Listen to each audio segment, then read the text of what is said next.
In the given figure, the system is in equilibrium. What is the maximum value that W can have?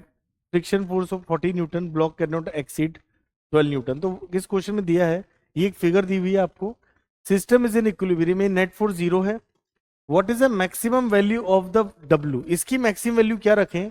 Can have if the frictional force on the 40 Newton block, ये इसका wait है, can not exceed 12 Newton, यानी friction force 12 Newton से ज्यादा support नहीं करेगा. तो अब बहुत इजीली आप इसे इक्विलिब्रियम वाले कॉन्सेप्ट से कर सकते हैं. फ्रिक्शन फोर्स पीछे लगता है, यहां पर टेंशन के दो कंपोनेंट किए ही हुए हैं.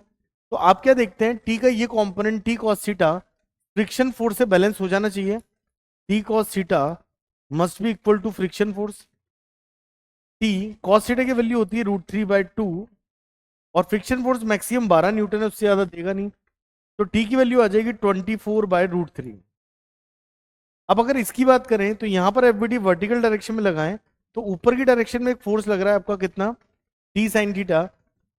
वो किसके बराबर होना चाहिए?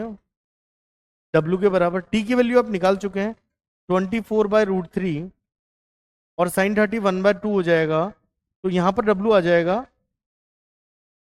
12/√3. इसको ऊपर नीचे अगर √3 से मल्टीप्लाई करें तो ये आपका आ जाएगा 4√3. √3 की वैल्यू 1.7 होती है, तो 4 इंटू 1.7 कर लेते हैं. तो इट बिकम्स